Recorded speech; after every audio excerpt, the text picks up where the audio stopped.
breaking down everyday workplace issues and diagnosing the hidden sickness, not just the obvious symptom. Our hosts, James and Kobe.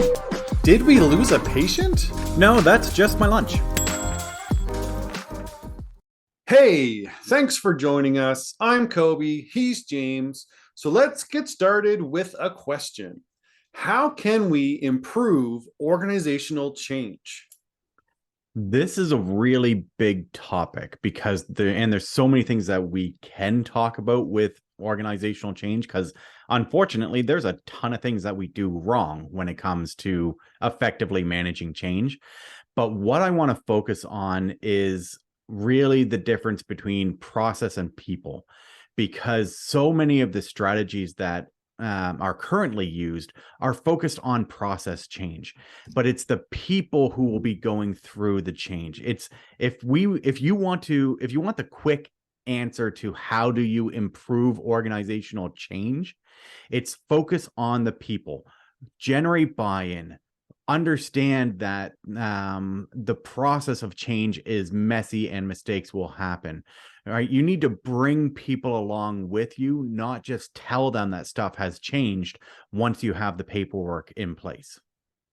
Yeah, and like you said, there's so much that we're doing wrong with change.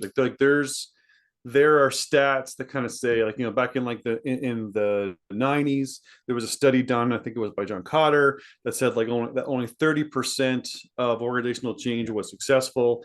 Then years later, there was another study, I think it was like '08, that kind of verified that, since like 95, it's still only 30% of organizational change is successful.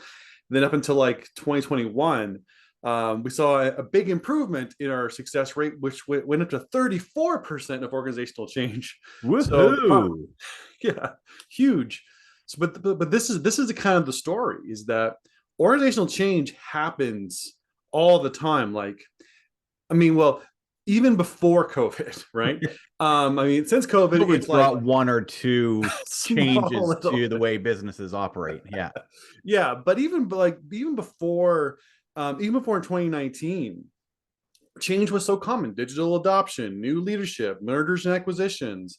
There was just so much stuff that happened on a regular basis. Maybe some things that organizations don't think about as organizational change or change management, like a new CRM. They might not think of that needing change management, or a new leadership, or a new strategic direction. They may not necessarily think of it, but all of that is organizational change. So it's a sad reality if you think about it. It's kind of happening to every company all the time, and we are only a successful a third of the time. And it's not that it isn't completed, that 30%, 33% is completion. The change still happens 100% of the time, but it's so over budget, it's so ineffectively implemented, it's so scattered in its success and its adoption, and it's so expensive. That's why it's not considered successful. Even though the company is different afterwards, they are way over budget, way behind the time they need, and it's sporadic and inconsistently implemented. And I think that's a really good distinction, because the stats alone are scary, right? If you hear, a fully 2/3 of all change fails, and you look at, oh, well, we've gone through change and things are different now, so we must have succeeded. We're not a part of that 2/3. Well, no, that's not what the statistics are actually saying. It's not that 2/3 of change fails to happen.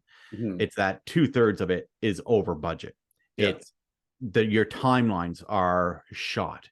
You haven't generated buy-in. The adoption of the new change has not gone smoothly. Yeah, you burned out your employees, change fatigue, all this other kind of stuff. This is all the negative implications of it being poorly managed. Yeah. Yeah, I think those stats are a really great call to action, right? Things need to change, and that change needs to be managed. Little on the nose there. Oh, I know. I'm just nailing my analogies today. Perfect. Yep. Okay, let's move on from my foolishness. because there's a process to Yeah. change, and we're not going to be able to get into every aspect of it because, well, if we did, this wouldn't be a 30-minute, or, well, we are never 30 minutes, let's be honest. 45. This wouldn't be a 45-minute podcast. Right. This would be a 21-hour course because we have an organizational change management course that we run. Right. What I want to focus on, though, is the people side, getting the people ready. And when we're talking about change management, we talk about the first stage of our change management process is changing minds. Mm-hmm. And it's about generating buy-in. And I think if there's one thing that you can take away from this talk, it's that this first stage of generating buy-in, of getting people prepared before the change happens, is going to significantly improve organizational change. Yeah. And I mean, yeah, so like, just again, to backtrack a little bit, like, so again, this is something that we talk about in our organizational change management program. So we have a course, just to drop a little bit of information. So it's called Organizational Change Management Practitioner, or OCMP. And we work with often people managers, but usually just kind of executives in different organizations, to certify them to become OCMP, organizational change management practitioners, to help them effectively manage change, to move beyond the 30 to 34% success rate to actually be successful. Because a lot of this is speaking to the fact that there are tools that have been out there for a long time, and a lot of them are very good at some aspects, but very few see the whole picture. So part of what we try and do is to try and make sure that we're taking a more collaborative approach to change, because it's often because it's siloed and segmented, and that we tend to miss the concepts. And usually it's about, like James said, it's not about capturing as much of the people side, or when the people side happens, it happens too late.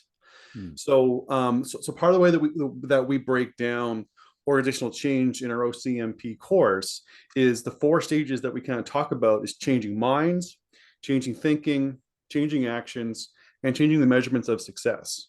And you're right, we're not going to be able to, get into the whole thing in the 40-ish minutes that we're probably going to be talking.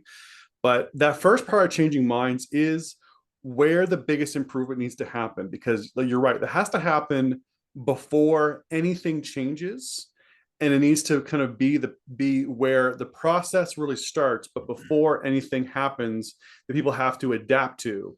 It's that preparation side. It's the bedrock that everything else is going to be built off of. Yeah. And because one of the things that we talk about in our OCMP course is the idea of what we call the 3 villains of change. And the 3 villains, just to kind of get an overview, are complacency, fear, and lack of support. And when it comes to changing minds and the creating buy-in as an action to focus on the people, it's addressing fear that's where that needs to happen. And I want to talk more about that. I think there's a good example from my own work history that kind of illustrates this well. Years ago, I worked in a not-for-profit setting that was part of a large government funding. There were something like 50 some organizations across the province that were delivering these types of services. And the government decided that they wanted to streamline things. They were going from however many there were, 50, 55 organizations, down to like 15. They wanted to shrink the number of providers and funnel the services and standardize things, which good, like responsible approach. They wanted to make sure that every part of the province had the same access to services, that, things were standardized, that everybody was getting the same standard of care, which honestly, the fact that wasn't happening already for decades is kind of terrifying. But government waste is an entirely other podcast topic.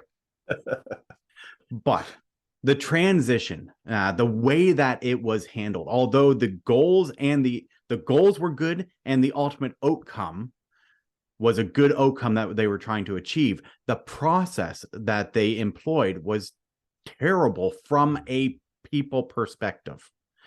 Being employed in that system at that time and going through that process, that change, what happened was there was no communication with staff. Staff knew what was happening, and they knew that there were already 55 organizations delivering these services, and that after this change happened, there would be 15. They didn't know what 15 would be chosen. They didn't know whether they would have a job at the end. They didn't have any information that was communicated with them on an official basis. Everything from the transition team felt like, looking back on it now, I suspect that they were waiting for the information to be rock solid before they shared anything. Right. Which I understand that. I understand you want to make sure you've got all of your ducks in a row, that everything is, that you can stand on every word that you say. However, the villain of change, the fear of loss and fear of the unknown, created so much anxiety throughout the organization. It created resentment in the staff for the way that things were handled. It created fear of, am I going to have a job at the end of this? And this process took months to go through. And it was months of people not knowing whether they would have a job, not being communicated with. And when you don't have any information around a huge topic that has a direct influence on you, you are going to speculate. You don't want rumors flying in this type of situation, but that's what happens when you fail to communicate effectively and generate buy-in and bring people along with you.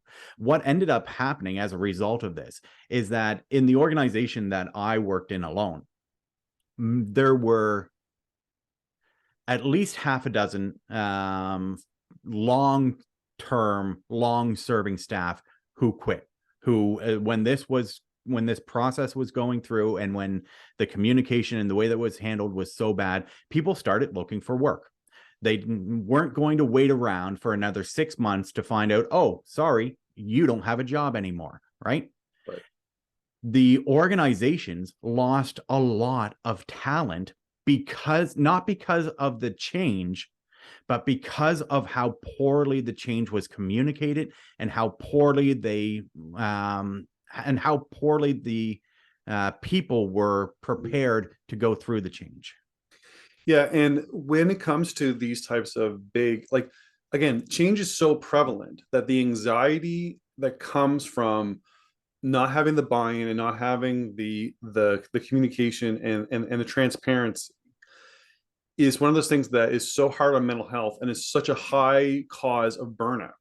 Yeah. That, you know, because even if it's not as big as like those kinds of like mergers that you're talking about, even when it's smaller things like, you know, new technology or new leadership, the fear of the unknown and fear of loss, fear of losing what you have, or fear of just not knowing what's happening to you, is such an anxiety reducing concept that it majorly impacts wellness. And that's again, not just on big things, but even on small things, because it kind of like piles on and kind of like, you know, and increases exponentially. Because the thing too is to not forget that when, you know, we have these changes in place, when we wait to tell people something, once the processes have changed, we can articulate exactly what it is. That time between the acknowledgement of something happening and the what's happening communication, people don't sit on pause and just go amongst their day happy go lucky. Oh, I'll just wait until I hear that news. That doesn't happen. The human brain doesn't work that way. Then you replace facts with speculation. Yeah. People will start to, yes, and people will and then that speculation turned into rumor, and then that creates its own almost like momentum. Then you may have to spend some more communication time and efforts dispelling the rumor, when, you know, instead of actually, like, you know, telling them little bits here and there and being as transparent and making them interested and excited, maybe not excited, but willing to accept, maybe that's a better way to put it, that this change is necessary, and where, how it's going to benefit them. That's where the buy-in comes from. And again, because people will replace facts that they don't, with speculation if they have nothing else. So it's one of those things where you're right. It makes sense. You want to wait till it's firm and not tell people until you can stand on it. But people will not wait. They will start to replace that lack of information with rumor. Yeah. And just because it makes logical sense doesn't mean that it's the best course of action. Right. So the natural question that kind of springs to mind as we talk about this is, how do you generate buy-in? Right. How do you avoid that situation that we've just talked about? Because as somebody going through that, it was a terrible situation to be involved in from a staff perspective. Management team had no idea what was going on. Even our executive director couldn't say anything, right? Or didn't know what was going to happen. And like everybody at all levels of the organization was stressed. And yes, it is a bit of an extreme example, but this is what can happen. How do we avoid it? So how do we actually manage change better by creating buy-in? And I think I'm going to answer my own question. I'm just teeing myself up. I'll let you speak eventually. The biggest things that I can share, that I want to share, is it is about communication, but it's communicating with intent, right? Mm-hmm. One of the best lessons that we've pulled from, well, I originally learned it with learning about marketing and helping with business development and coaching businesses on their own marketing processes, about creating your ideal target demographic or your ideal customer profile. We can use that same lesson of crafting audience profiles when we're talking about internal communications as well, or communications in regards to managing change. In marketing, it's essential, because if you don't understand the people that you're talking to and what motivates them, you are never going to influence their buying decision-making process. In managing change, it's the same principle. If you have not clearly understood who you have around the table, who are the stakeholders, your employees, yes, whether it's management team needs to be needs information in a slightly different way, or whether you have different work sites that need to be communicated in a different way. A one-shot broadcast is rarely the right approach. And the idea of really nailing down your audience profiles and so that you can actually communicate directly to them is a very simple but very effective tool for improving how you communicate with your teams. Yeah, and when it comes to kind of figuring that stuff out, so again, one of the things that we talk about in our OCMP certification program is, so we have this thing we call the perfect 10 miscommunication techniques, and this is kind of how we kind of teach the audience profile pieces. These are the things to avoid when you're kind of building out your profiles and you're figuring out how you want to again generate that buy-in. And one of the elements we kind of call in there, we call it the kitchen sink technique, which is what most people use when they're trying to kind of when they're trying to generate buy-in, or they're trying to get the communication out there, is they put it all out in one blast, or they make it all available on one place to go to, like go to this website on change, and then it's a, you know, like it's this massive wall of text, and it's the information's in there, and if you have the ability to find it out, then what you want is there. But that's not going to work, because especially because the stress that kind of comes with all this is something that people are not coming into change at their best. Yeah. And this is a hard fact, and this is one of the things we really get into in our program, is to say people are not going through change at their best and brightest. They're usually going through change at their most stressed and burnt out. So you can't expect people to be finding information that's relevant to them. You really have to give it to them in a way that will speak to their needs. Because you're right, James, it has to be about understanding your audience, and segmenting the audience down into very small groups can be very effective.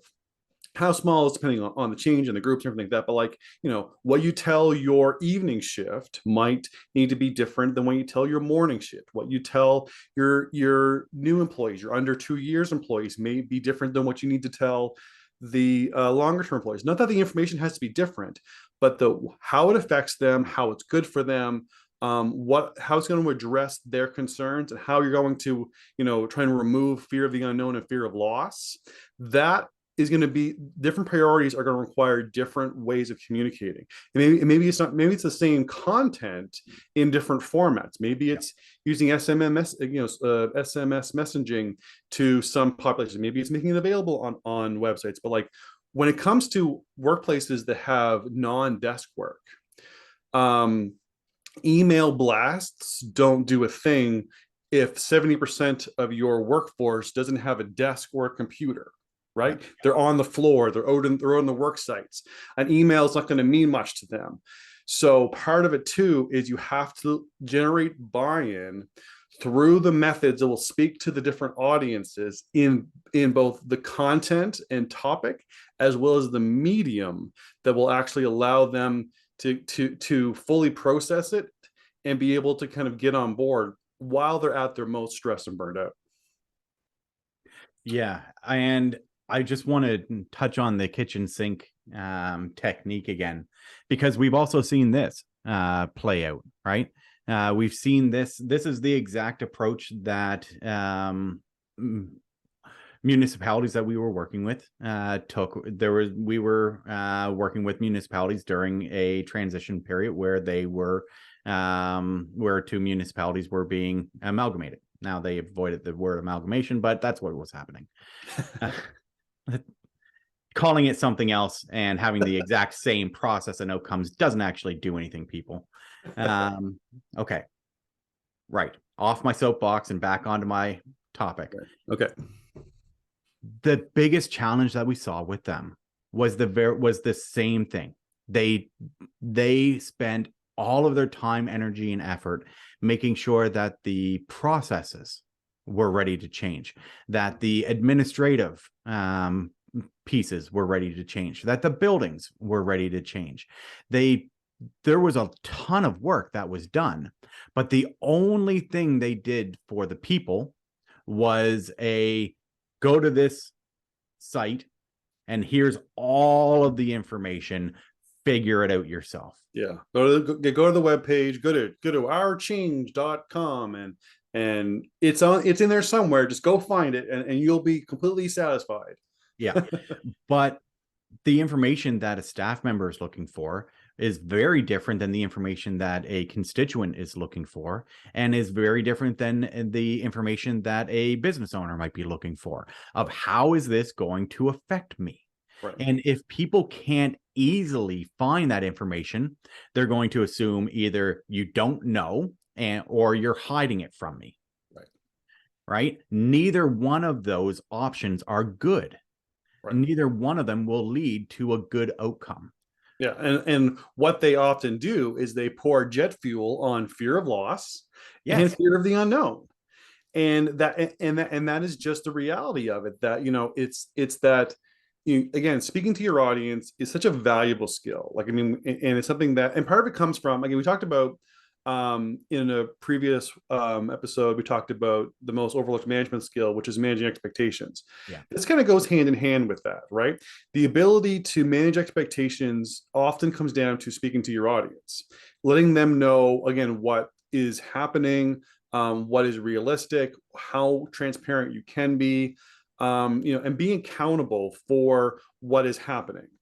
And it's something that, again, if you're going to be great, if you're going to improve your management skills by managing expectations, you also may want to develop the ability to speak to your audience, understand different audiences need different things. Yeah. How we communicate can't be based on our preferences as the broadcaster.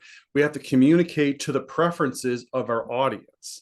And if you're not doing that, then hopefully that just gave you an aha moment, and that will be something that will fundamentally change how you both do communication, but also ultimately how you are involved in managing change.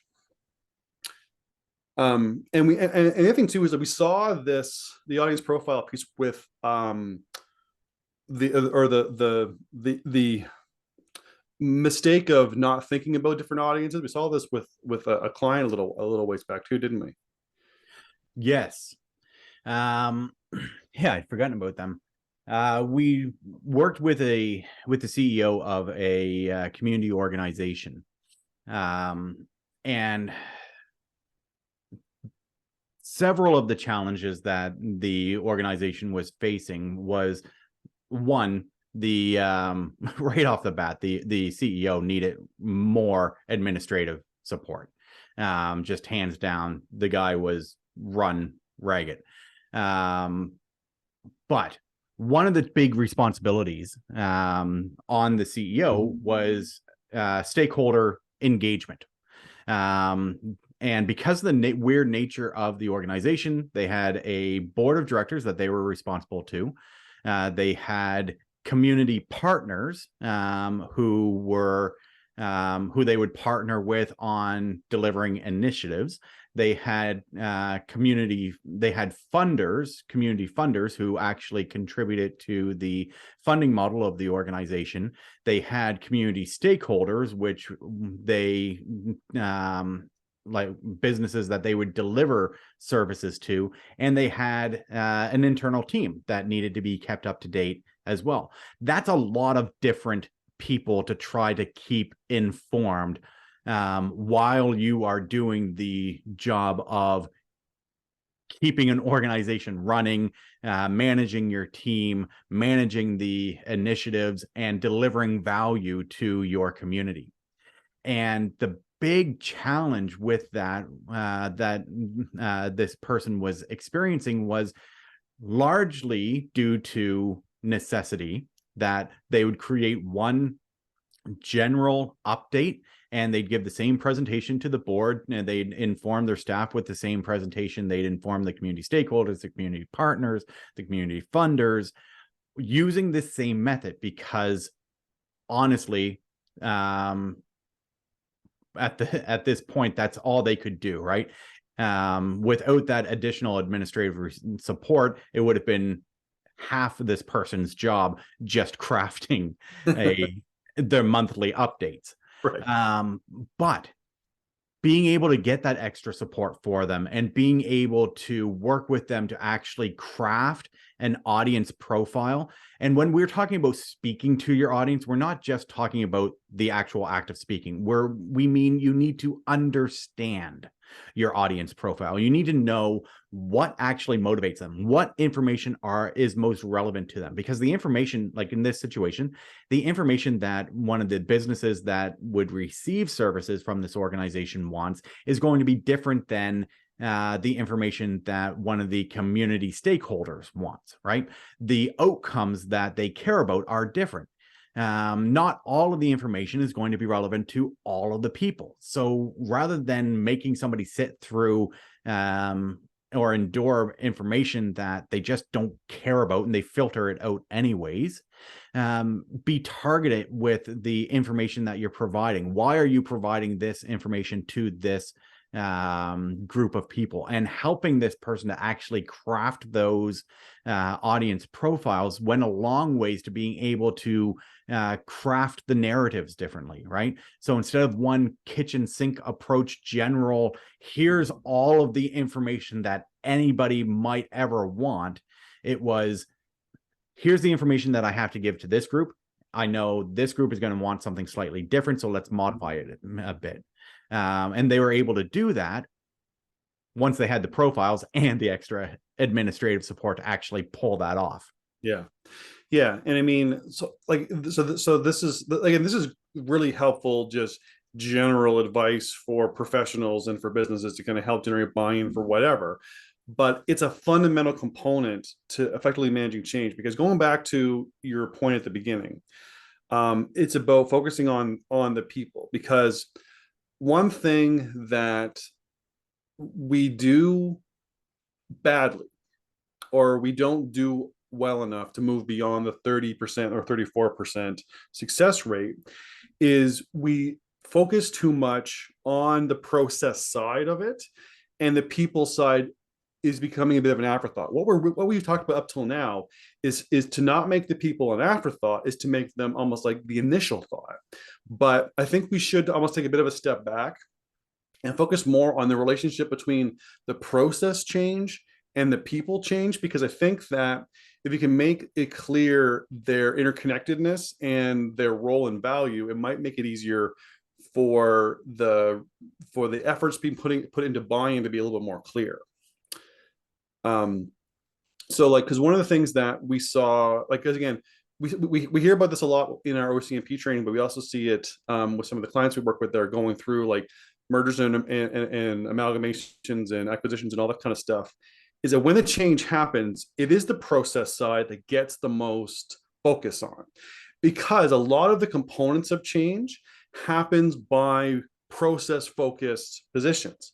So like accountants focus on merging the books, and lawyers focus on the business entity, and project managers will often talk about, about the physical parts of the project, physical parts of the building and the concepts. IT is about merging the tech. And those are very process focused. And we see that when it comes to a lot of the mergers and acquisitions, that's where the focus is, because they kind of think it's the building, it's the accounts, it's the technology, it's the legal entities, that is the business. And then the employee side is the afterthought. Yeah, we'll get to that once the important stuff is done. Right. Yeah. And I understand why that happens, right? I mean, I don't think there's really fault to be had in all of this. It's more, we need to approach it differently. We need to be thinking about this differently, because at the end, if after you go through all of that hard, like, change is hard. Yeah. The process, like the changing the processes, the paperwork, all of that stuff that you were just talking about is hard. Mm-hmm. None of this is particularly easy. But what we are saying is that you don't want to get to the end of a really tough change and then have to deal with incredibly expensive and challenging people issues. Right. You don't want to go through all of this work of, implementing whatever new solution, new idea, new technology, new business entity. You don't want to go through all of that process just to realize that you now have a team who's supposed to use all of this new, great, wonderful things, who are just pissed off because nobody ever talked to them, because they've had months of, I don't know how this is going to affect me. Nobody is telling me anything. Nobody's communicating with me. I'm left on my own to figure things out. Right. So, and this, we're still only talking about the first stage of our change management process, but that's because if you don't generate buy-in at the beginning, if you don't prepare people for the journey to come with you, then you're going to be trying to drag them along at the end, and people resist that, right? Yeah, you're right, because so much of a lot of the current change strategies are about do it, implement the change, then tell people after the fact, this is how it's going to be. Now that it's put into place, here's how you use it, and here's why you should want to use it. And it's so reactive. And this is one of the things that, again, I'm going to get on a little bit of a soapbox here, because so it's funny. I just did an interview with Authority Magazine. I talked about this idea of managing the people side of change better, because it's something that HR professionals need to be more involved in, because a lot of it has to do with some of the unfair expectations or the misuse of HR professionals that a lot of organizations tend to fall into almost accidentally in a lot of ways, because they put the role of HR and the people side of productivity, of change, of all this sort of stuff as a very reactive type of place. So the analogy I used in the interview with Authority Magazine was that it's the idea of, putting people, so if a change happens, or sorry, if something happens, we tend to, almost think of the HR people and like the CHROs and them as almost like the maintenance department. They're about, fixing the problems, kind of like putting out the fires. And actually that reminds me of a really great analogy. It's actually better than one I'm about to give. I saw on LinkedIn a few weeks ago. I forget who said it. I apologize if to the person, I'm not citing them, but they kind of said that they kind of see HR in positions like this as like firefighters. They're about putting out the fires, or about dealing with stuff after it's already happened. Yeah. When we need to be shifting how we view HR and people and culture as more like fire inspectors who are identifying the problematic areas, helping you reduce fires from happening, and maybe even the idea of both, having them put the fires out on stuff that has to happen, because there's always going to be a reactive component to HR.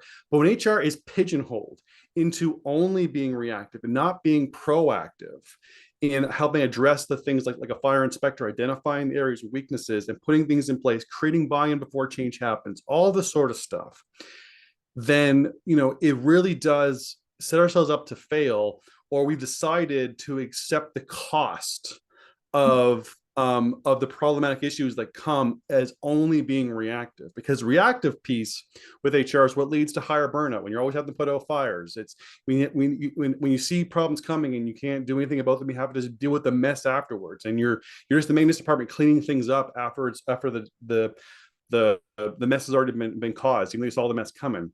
It's very hard on HR professionals in general, but it's a big misuse of it, because so much of our companies are people, like you said, the important stuff, the accounts, the IP, the buildings, all the sort of stuff. That's not what the company is completely. Those are part of the company, but the biggest portion is often the people. It's because that's like your payroll and your HR costs are usually 50 to 70% of your entire overall expenses.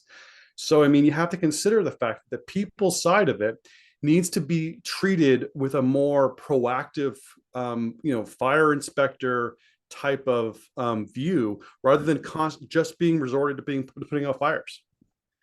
And I like that firefighter, fire inspector analogy, because how many times have we heard working with HR professionals that, they're putting out fires all day. And that's the language that they use. They're putting out fires.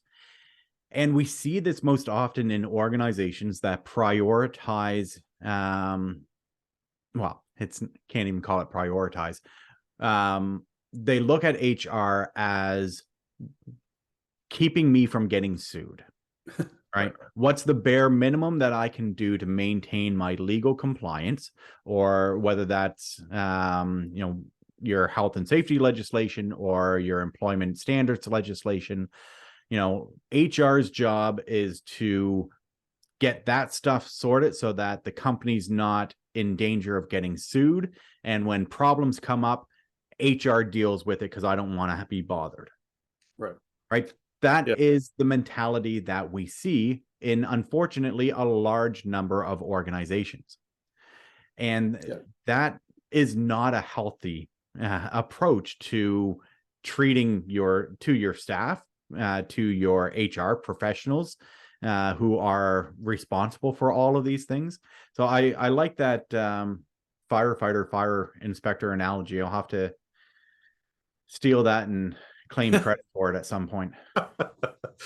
But I think, though, again, going back to, how can we improve organizational change? Well, one, in your organization, are the people side of productivity and change considered or empowered, is a better way to put it, to be proactive, to be to be able to identify problems before they arise, be able to handle this stuff ahead of time. If it is, great, then you're already on the right path. Then it's about creating buy-in and putting the people side of change, if not in our opinion, above the process side of change as far as the order, but at least on par with the process side of change. If your organization does not empower the HR people and culture, or the people side of stuff to be proactive, then I guess start there, right? I mean, because we really need to make sure that we either have to accept that we have to do better at allowing the people side, the buy-in side, just the human side of our businesses to become a priority, or we have to accept that we've chosen to deal with the expensive delays, the expensive the costs of poorly managed change, the long timelines, the insufficient adoption, the inconsistency in use, and all the problems that kind of come with it. We have to accept that we want to be in the 2/3 of unsuccessful change rather than the 1/3 of success. And I think that that's just something that we kind of have to decide. Either we choose to empower the people side of change, or you've chosen to just accept that we're going to be in the majority of failed change programs. Ignoring choice is making a choice. Yeah, and that's just a reality. Because I mean, a lot of the time we talk about in a previous podcast about the strive part of growing our businesses, and the strive part of the hierarchy, and growth and customer acquisition and change and collaboration and innovation. That if we're choosing to not do the things that we need to do to actually have sustainable change, then you're right. Absence of choosing to do nothing is an active choice to not have the success we want in those areas. That's just the reality of it. It's not pause and wait. If things keep happening, while you wait to make the choice or if you ignore it, right? Yeah. So this is the reality, is that this stuff's happening now. We either need to accept that we have to do something, or accept the costs and the consequences of not. And that's just reality. So yeah, I agree. Yeah. All right. So I think I might as well just wrap this up. I kind of did a little bit there, but I'll give it a bit more of a wrap up. So how can we improve organizational change? Well, organizational change is something that we are currently not doing well. Studies from John Cotter and Gardner over like a 25-year period, if not more, have been saying that we are continually not being successful with change. Yes, change does happen, but it happens over budget, with poor adoption, with extremely longer timelines, and it's considered unsuccessful because we are not looking at the whole picture. We prioritize the process side of change, and we often forget about the people side of change. And a lot of focus, and how we can address that is by focusing again on the creating buy-in before change happens. Because for change to be accepted, and or for your people to not push back against it, they have to see why it's beneficial to them, why they should care, and be able to at least, if not accept the change, at least not be in opposition of it. Because if we don't communicate, and often that can be done through communications, because if we're not communicating effectively, we create the fear of loss and the fear of the unknown. Because a communication void is filled with rumor and speculation. So if we want to make sure that we're empowering the people side of our organizations, that we are empowering the people side of change by maybe shifting how we empower our internal operations and the HR departments and people to maybe move from being firefighters to fire inspectors, because we want to make sure that we're seeing how we can be proactive and get ahead of a lot of this stuff and put these things into place, and not just sort it out as we're going.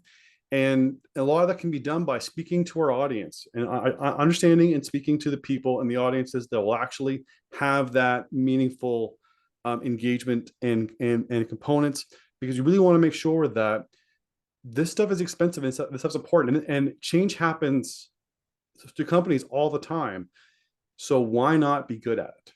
So I guess that about does it for us. For a full archive of our podcast and access to the video version hosted on our YouTube channel, visit roman3.ca/podcast. Thanks for joining us. For more information on topics like these, don't forget to visit us at roman3.ca. Side effects of this podcast may include improved retention, high productivity, increased market share, employees breaking out in spontaneous dance, dry mouth, aversion to the sound of James's voice, desire to find a better podcast.